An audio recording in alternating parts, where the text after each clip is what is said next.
ख्रिस्ताठाई माझ्या प्रिय बंधू आणि भगिनींनो, आज आपण सामान्य काळातील चौथा रविवार साजरा करत आहोत. आणि आजच्या उपासनामध्ये खरा आनंद व सार्वकालिक आनंद हा प्रभूमध्ये आहे, त्याच्या वचनामध्ये आहे असे सांगत आहे. आणि म्हणून जो ख्रिस्ताचा स्वीकार करतो, त्याच्या वचनाप्रमाणे जीवन जगतो, तोच खरा आनंदी, तोच खरा सुखी. माझे प्रिय बंधू भगिनींनो, खरा आनंदी कोण? ज्याच्याकडे धनसंपत्ती आहे, ज्याच्याकडे ऐशो आराम आहे, ज्याच्याकडे जागा जमीन आहे, तो का? तर नाही. माझ्या प्रिय बंधू भगिनींनो, ह्या बाह्य गोष्टी आहेत, परंतु अंतरातून, मनातून, हृदयातून आनंदी असणे फार महत्त्वाचे आहे.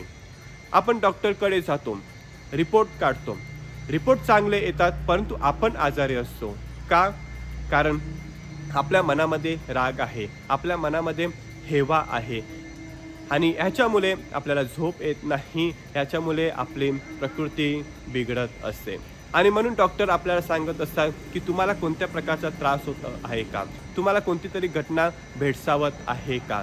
आणि अशा प्रकारे माझ्या प्रिय बंधू भगिनींनो, आपण मनातून, आपण हृदयातून दुःखी होत असतो. आज आपण पाहतो की आत्महत्येचे प्रमाण वाढलेले आहे. हे कशामुळे? तर लोकांच्या जीवनामध्ये आनंद नाही. तरुण पिढी ह्या गोष्टी सहन करू शकत नाहीत.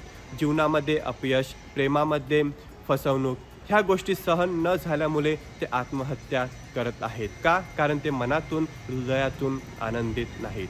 म्हणून माझ्या प्रिय बंधू भगिनींनो, आजची उपासना, आजचे शुभवर्तमान आपल्याला आनंदी कसे राहावे ह्याचे गूढ रहस्य सांगत आहे. प्रभू येशू ख्रिस्ताच्या मते आनंदी कोण? तर माझ्या प्रिय बंधू भगिनींनो, जो नम्र आहे, ज्याने आपले जीवन प्रभूमध्ये व्यतीत केलेलं आहे, ज्याने आपला संपूर्ण विश्वास प्रभूवर टाकलेला आहे, तो धन्य. शुभवर्तमानामध्ये प्रभू येशू ख्रिस्त सांगतो, जे दीन, जे गरीब, ते धन्य. माझे प्रिय बंधू भगिनींनो, ते गरीब आहेत, त्यांच्याकडे काहीच नाही म्हणून ते धन्य नाहीत.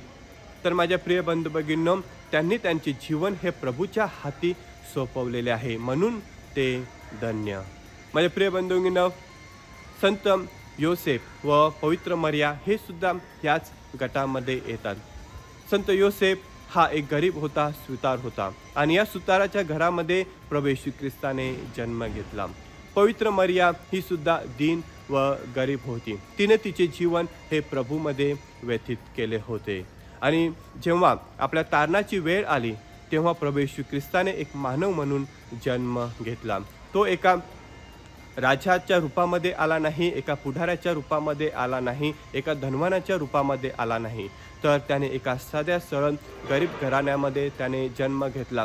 तो प्रभूच्या आज्ञेत राहिला, त्याने स्वतःला नम्र केलं, आणि म्हणून त्याचा परमेश्वर पिता त्याच्यावर आनंदित होता. येशू ख्रिस्ताच्या बाप्तिस्माच्या वेळी परमेश्वर म्हणतो की हा माझा प्रिय पुत्र आहे, त्याच्यावर मी आनंदित आहे. का? कारण हा माझ्या आज्ञेत राहिलेला आहे.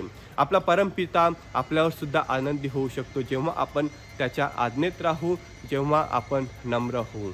माझे प्रिय बंधू भगिनींनो, ख्रिस्ती धर्म हा काही 10 आज्ञेपुरताच नाही, तर तो त्याहून अधिक आहे. प्रभू येशू ख्रिस्ताने सांगितलेला प्रत्येक शब्द, त्याने दिलेली प्रत्येक शिकवण ही आपल्यासाठी एक आज्ञा आहे. प्रेम करणे, क्षमा करणे, इतरांना मदत करणे, ह्या प्रभूच्या आपणासाठी आज्ञा आहेत. आणि जेव्हा आपण ह्या आज्ञा पाळतो, तेव्हा आपण त्याच्या आनंदाचे, त्याच्या सार्वकालिक सुखाचे सहभागी होतो. माझे प्रिय बंधू भगिनींनो, एक श्रीमंत मनुष्य येशू ख्रिस्ताकडे आला व सांगतो की सार्वकालिक सुख मिळवण्यासाठी मी काय करावे? तेव्हा प्रभू येशू ख्रिस्त सांगतो की 10 आज्ञा पाळ. तेव्हा तो मनुष्य सांगतो की मी आणखीन काय करायला हवे? तेव्हा येशू ख्रिस्त सांगतो की तुझ्याकडे किंवा तुझ्यामध्ये फक्त एकच उणीव आहे, ती म्हणजे तुझ्याकडे जे काय आहे ते इतरांना दे, स्वतःला रिक्त कर व तू मला भरून घे. परंतु माझ्या प्रिय बंधू भगिनींनो, हा श्रीमंत मनुष्य जो आनंद उपभोगण्याच्या शेवटच्या टप्प्यावर होता, हा मनुष्य दुःखी होऊन घरी जातो. का? कारण तो प्रभूला स्वीकारू शकला नाही. परंतु जर आपण जक्कईच्या जीवनामध्ये पाहिलं, जेव्हा जक्कईने प्रभू येशू ख्रिस्ताला पाहिले, जेव्हा प्रभू येशू ख्रिस्त त्याच्या घरी आला, तेव्हा त्याचे तारण झाले. तो म्हणतो की मी माझे आहे नाही ते सर्व गरिबांना देणार आहे, ज्यांना मी लुबाडलेले आहे त्यांना मी 4 पटीने देणार आहे. आणि होय माझ्या प्रिय बंधू भगिनींनो, येशू ख्रिस्त म्हणतो की आज या घरामध्ये तारण आलेले आहे.